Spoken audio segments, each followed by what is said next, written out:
I could join the band. You play the silent flute? Now I'm going to play like the big drum. With no noise. Just start the show. Welcome into another edition of the Southern Quality Ford Friday Night Blitz.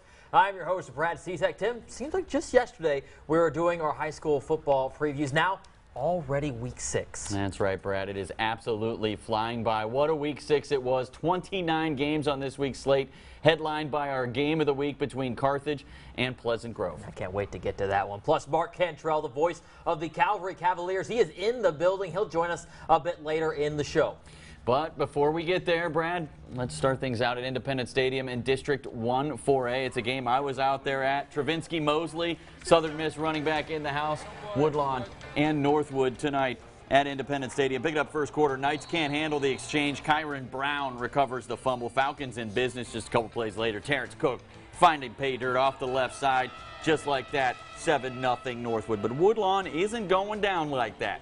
Damon Wilson takes the handoff from Kentrez Roby, and he rumbles 45 yards to the house. The two-point conversion made it 8-7, but it was all Northwood from there.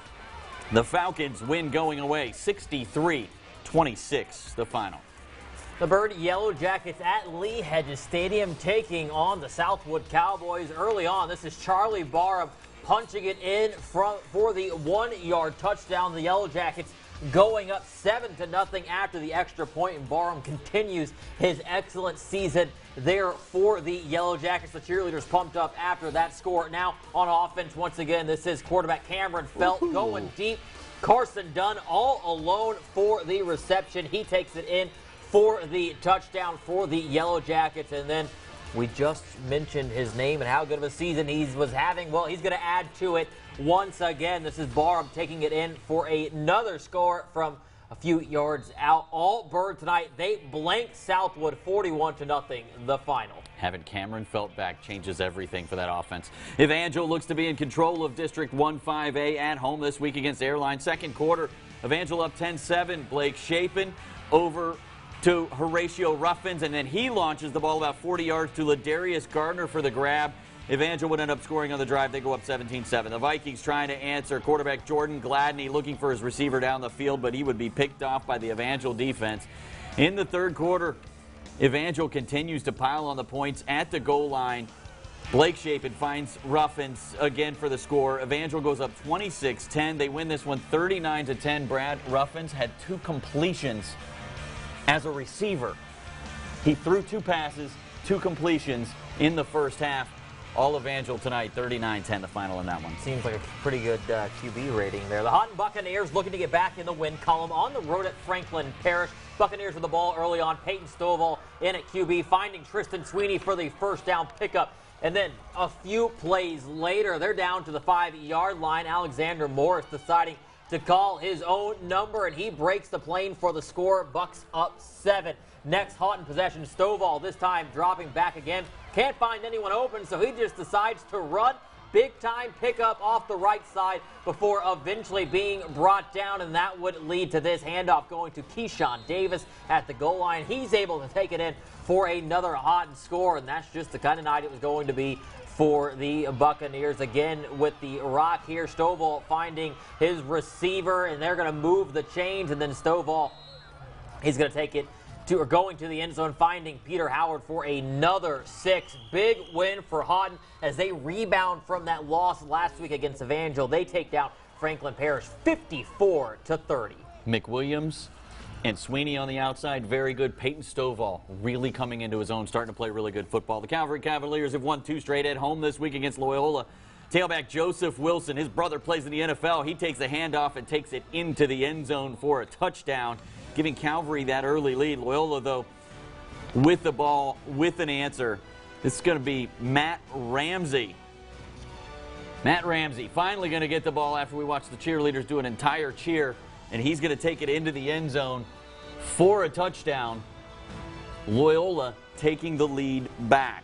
And then again, a little bit later, Matt Ramsey, we've called his name once already. We're going to call it again after these guys do an entire cheer in the student section here.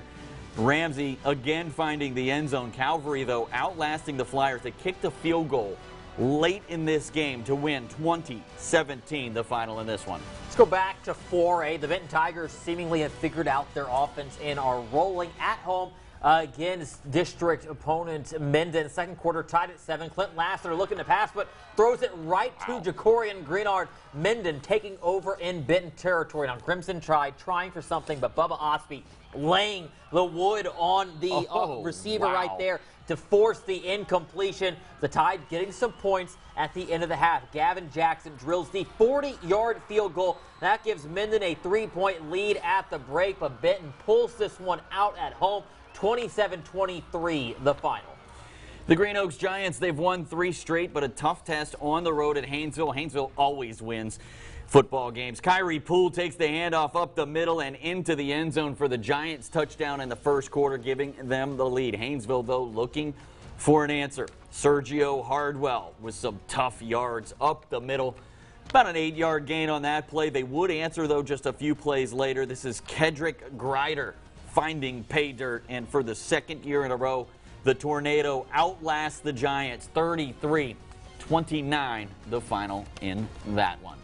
All right, it's time for the Southern Quality Ford Friday Night Blitz game of the week, and we saw a monumental matchup in East Texas. Yeah, that's right, Tim. Pleasant Grove Hawks, the reigning 4A Division II state champs, loading up the buses to Carthage, take on the Bulldogs, who have won 30 straight games, including back-to-back 4A Division I championships. Jory Perry's at Bulldog Stadium for the Friday Night Blitz game of the weekend has more. Jory?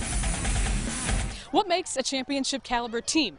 Number of wins, keeping composure in pressured situations, good coaching, leadership of veteran players, or a combination of everything? Well, one thing's for sure.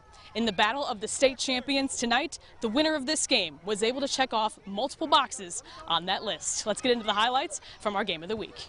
Homecoming for the Carthage Bulldogs, looking to keep their undefeated season alive, taking on the Pleasant Grove Hawks. First half action, Bulldogs on the board first. Gunner Caps going to Calvante Dixon in the flat, and he does the rest. 47 yards on the catch and run. Carthage takes a 7-0 lead.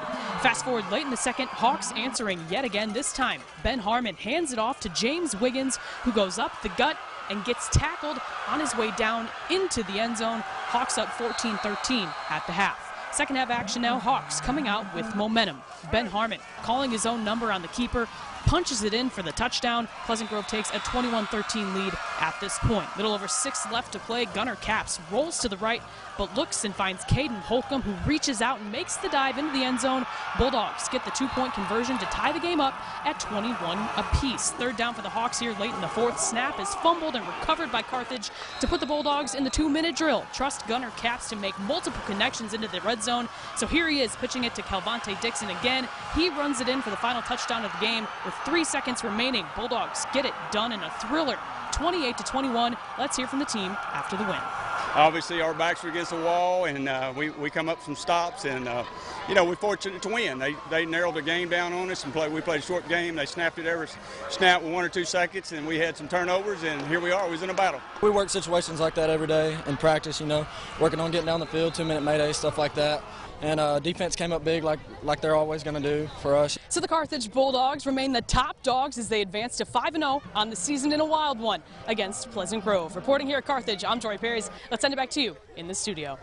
Thanks, Jory. Yeah, big game there for Calvante Dixon, scoring 2 touchdowns. We saw another long play. His brother, Keontae Ingram, one of the feature running backs for the Texas Longhorns, is a true freshman right now. Calvante looking to be following his brother's footsteps. I want to talk a little bit about Pleasant Grove, too. Pleasant Grove, fumbles got him again. Fumbles got him in that first loss. They have a chance to go down and win the game, and win the game on the road, hostile environment against a defending state champ that's won 30 straight. They can't hang on to the ball. That's the one weakness that Pleasant Grove team has had this year. And that's something that you expect the Gibson brothers, both Josh and Justin, to be preaching this next week in practice to try to get that cleaned up as they get back into district play. They'll get it cleaned up for sure. All right, well, coming up on the Southern Quality Ford Friday Night Blitz, we head back to Texas to check in on some important district matchups. Marshall meets up with Hallsville. Jefferson taking on Hughes Springs. Those games coming your way right after this break.